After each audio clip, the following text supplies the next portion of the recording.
All right, welcome back, guys. A little bit change of pace today for today's video. I'm going to be winterizing my 83 Cobalt.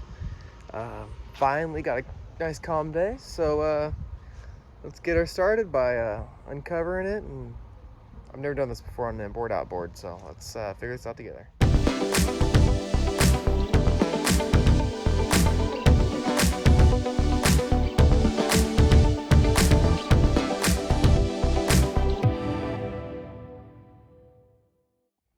All right, got the cover open.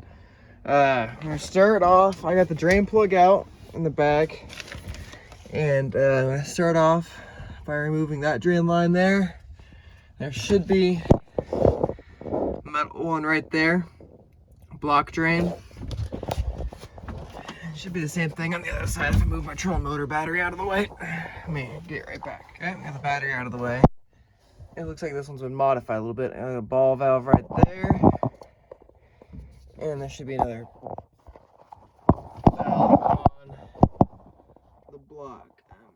I'm trying to find it. And it's too dark. Right there. I'm also going to be moving the starter in this video because the starter went out in the last video. So I removed the starter for this winter season, so I know what starter to buy, and I will replace it when springtime comes and it's time to hit the water again. So let's get these drain valves open real quick. I'll open this one real quick because it's just a ball valve. All right, no water. That one came out. And I'll open the one on the block real quick.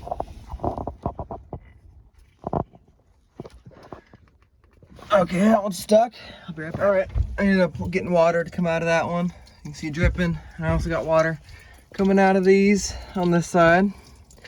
They didn't want to flow that well, so I took a wire. I don't remember where I put the wire now. But I ended up just sticking a piece of wire up into the hole.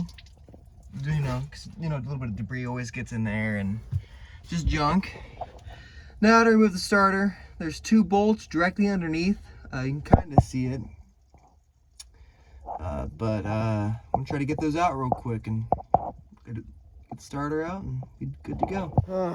Finally got the starter out. That absolutely sucked. So I ended up just throwing it off the boat. There's a nut here holding on 3 power wires right here, and there's a nut here. I don't know. There's a nut on one of these that was holding on. It was probably this one because it's clean. There's a nut holding on this one for a ground. Again, 3 wires on this one. What really sucked about this, there's a nut here that went to a bracket that went to the block of the motor. And underneath, where you can't see, there's 2 bolts. One was a 1/2 inch, one was a 9/16. I don't know if the starter's been replaced or not. It might have been replaced. But this back one was just horrible to get out. And I mean horrible to get out. So, got the starter out. Make sure you disconnect your battery before you pull the starter out, because you will arc. Make sure you pull the starter, pull the battery like I forgot to do. So, I'll get a new one on order for that. I ended up getting the peacock out on this side over here. Got all the water drained out of the back bilge where it's dripping water. And again, I've never done this before, so in my little pea brain, I am going to run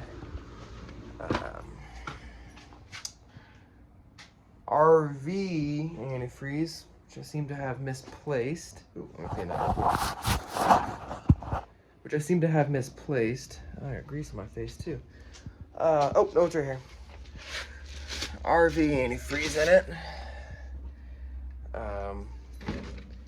So let's get some of that in there, and we will call it good for the old boat. I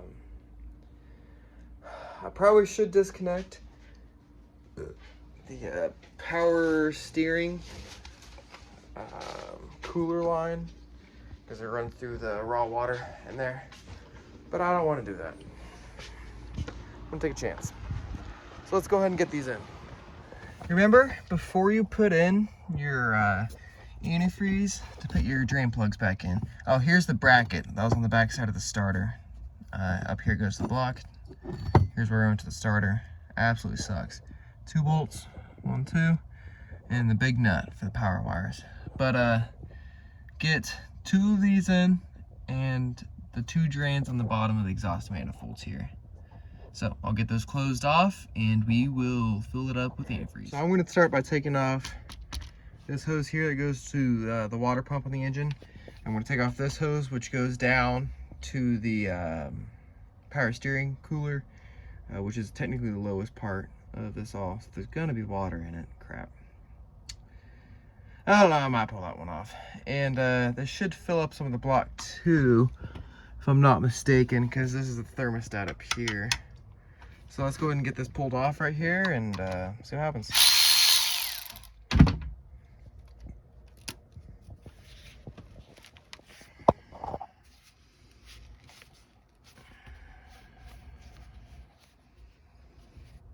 All right, couldn't get this bottom hose off right here. As you can tell, it's very much on there. I even got a pair of channel locks on there. Try to spin it a little bit, break it.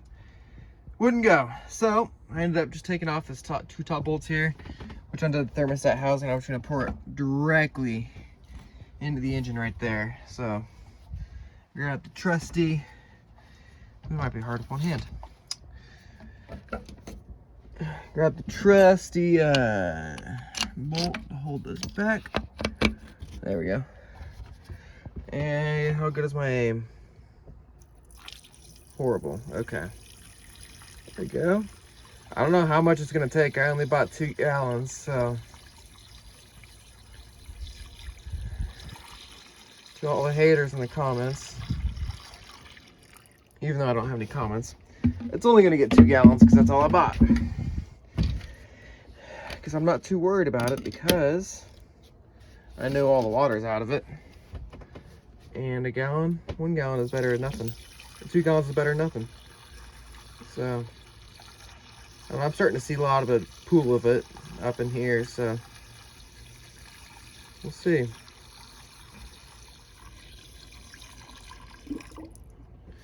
All right, 2 gallons in there like it was nothing.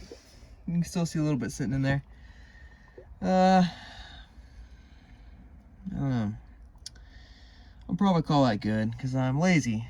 So next thing I'm going to do is I'm going to fog the cylinders. Even though I don't have a starter, I'm still going to spray some in there. I don't know, this jams. There it goes. I'm going to spray some in there. And say it's good. So a little bit of oil is better than no oil, in my opinion. So I'll come back after that's done. All right. Got it fogged really good. Used about 90% of the can. So now I'm just going to bolt this back up here with the bracket on top. Hook these hoses back up and we'll call her good. All right, just a little recap of how to winterize the boat. There's 2 drain plugs on either side. One in the exhaust manifold, one on the block. Same thing on the other side. I did end up taking the hose off the power steering cooler. I took it off, let all the water drain, and I put it back on. And I ended up taking off the thermostat housing right there. And I ended up just dumping 2 gallons of RV antifreeze in there. I hope that's enough. I drained the block, let it drip dry for a while. Ooh, I got a clamp loose right there. Other than that, that's all you really need to do to winterize these boats. They're pretty easy. Oh, I guess you're supposed to lower the outdrive of it, but I left the key on and my battery is flat because I also forgot to put my solar panel maintainer on it. So I'll have to come back and do that, which sucks, but oh well. And I also took out the starter. Remember, 2 bolts underneath. Horrible locations. They go directly up. Nothing from the plate in. Directly up, perpendicular from the starter. And one on the direct back with that bracket right there. Yeah. So that will conclude today's video. Probably not my best video I've ever filmed, to be honest. But I'm still gonna put it out there. But that's how you winterize your 83-230 Mercruiser inboard outboard on your Cobalt ski boat. So hopefully you guys learned something. Wouldn't blame you if you didn't. I fought it a lot. So see you guys in the next one. Probably back on the Bel Air.